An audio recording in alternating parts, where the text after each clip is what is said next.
கொடுக்கறாங்க, மிச்சத மாநில அரசு தன்னுடைய கையில் இருந்து போடணும்.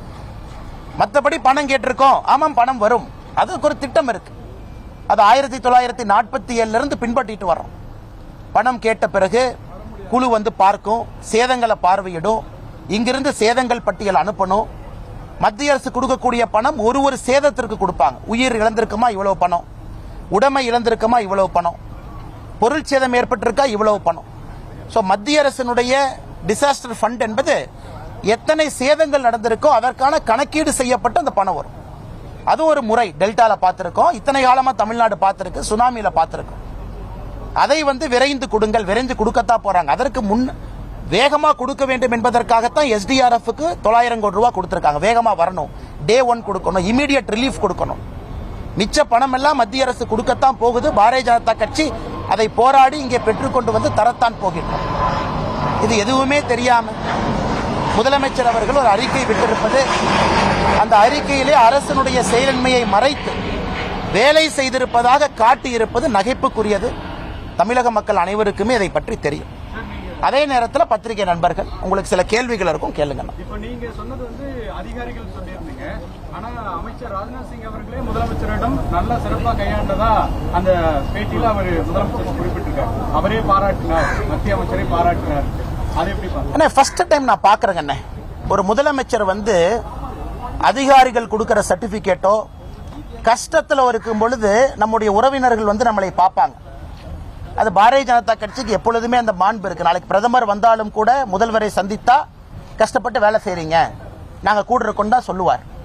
அதற்காக அந்த சர்டிபிகேட்டோ நாங்க சூப்பரா வேலை செஞ்சிட்டோம், 100க்கு 100 சூப்பர், அப்ப நாங்க இது மாதிரி வேலையை செய்ய மாட்டோம், அடுத்து சென்னை புயல் வந்தால் நீங்க கஷ்டப்படத்தான் போறீங்க.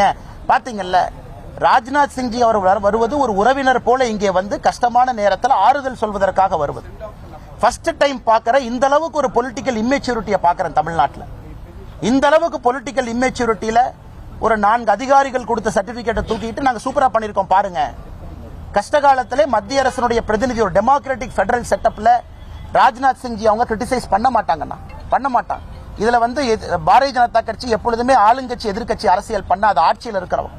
பிரதமரை பொறுத்தவரை பேரிடர் வந்துச்சுன்னா நம்முடைய மந்திரிகள் வரும் பொழுது கஷ்டத்துல ஹெல்ப் பண்றதுக்காகத்தான் வரும். அவங்க நிச்சயமா சொல்ல மாட்டாங்க நீங்க இதை பண்ணல அதை பண்ணல. அதுக்கான வேலை அவர்கள் வேலை கிடையாது. குறை சொல்வது ராஜ்நாத் சிங் வேலை கிடையாது. அவர்கள் வந்தாங்கன்னா கஷ்டத்துல வந்திருக்கோம், எல்லா உதவியும் செய்ய வந்திருக்கோம், என்ன வேணும் எங்கிட்ட சொல்லுங்கன்னு தான் கேட்பாங்க. ஆனா இன்னைக்கு திமுக அரசு எந்த அளவுக்கு மோசமா இருக்குன்னா, அவர்கள் சொன்ன ஒரு வார்த்தை எடுத்துக்கிட்டு ப்ரொபகேண்டா பண்றாங்கன்னா, எந்த அளவுக்கு இன்னைக்கு திமுக அரசுக்கு ஒரு சர்டிபிகேட் தேவைப்படுது பாருங்க. காட்சிகள் பொய் சொல்லாது, ஊடகங்கள் பொய் சொல்லாது, விஷுவல்ஸ் பொய் சொல்லாது, மக்களுடைய பேட்டி பொய் சொல்லாது. 5 நாளா தண்ணியில் இருந்தவங்க பொய் சொல்ல மாட்டாங்க, நாங்கள் பொய் சொல்ல மாட்டோம், நாங்களும் களத்தில் இருந்தோம். இன்னைக்கு சில அமைச்சர்கள் சொல்றாங்க, தங்கம் தென்னரசன் உட்பட சில அமைச்சர்கள் சொல்றாங்க பாரதிய ஜனதா கட்சி எங்க போச்சு. இந்த பேரிடர்ல வீட்டுக்கு போட்டுல நடந்து கழுத்தளவு தண்ணியிலே ஒரு பாரதிய ஜனதா கட்சியினுடைய தொண்டனும் போயிருக்கான். ஆனா 1949 ஆரம்பிக்கப்பட்ட கட்சி, இந்தியாவில் இருக்கக்கூடிய அரசியல் கட்சிகளிலே பழமையான கட்சி. ஏன் பாரதிய ஜனதா கட்சியை விட பழமையான கட்சி திராவிட முன்னேற்ற கழகம். அந்த கட்சி 1949 ஆரம்பிச்ச கட்சி. தொண்டர்கள் எங்க போயிருந்தாங்க? வீட்டுல ஒளிஞ்சிருந்தாங்க. தலைவர்கள் எங்க போயிருந்தாங்க? ஒரு சிவப்பு கலர் ஜீப்ல அப்படியே அந்த மன்னர் எல்லாம் வந்து நகர்வலம் போவாங்க இல்லைங்களா, தேர் போகும், அந்த மாதிரி தேர்ல போனாங்க. கீழே இறங்குனாங்களா, வீட்டுக்கு போனாங்களா, உட்கார்ந்தாங்களா, உதவி செஞ்சாங்களா? அதனால் இன்றைக்கு பாரதிய ஜனதா கட்சியை வந்து திமுக குற்றம் சுமத்துதுன்னா பாரதிய ஜனதா கட்சி வளர்ந்து விட்டது என்ற அர்த்தம். மக்களுக்கு தேவையான இடத்துல நாங்கள் நிற்கின்றோம் என்ற அர்த்தம். அண்ணா, நான் ஏற்கனவே சொன்னது போல உங்களுக்கு வரக்கூடிய பணம் என்பது டேமேஜ் அசஸ்மெண்ட்டுக்கு தான் பணம் வரும். மத்திய அரசினுடைய அதிகாரிகள் இங்க வந்து இல்ல திமுக அரசு மோசமா கையாண்டிருக்கா, நீங்க என்ன சொல்லுவீங்க? ஓ, அதிகாரிகள் அரசியல் பேசுறீங்க, அதிகாரிகள் நீங்க அரசியல் பேசலாமா? உங்களுடைய வேலை என்னன்னா மத்திய அரசு கீழே வந்துருங்க எஸ்டிமேட் பார்த்துட்டு போறதா உங்க வேலை.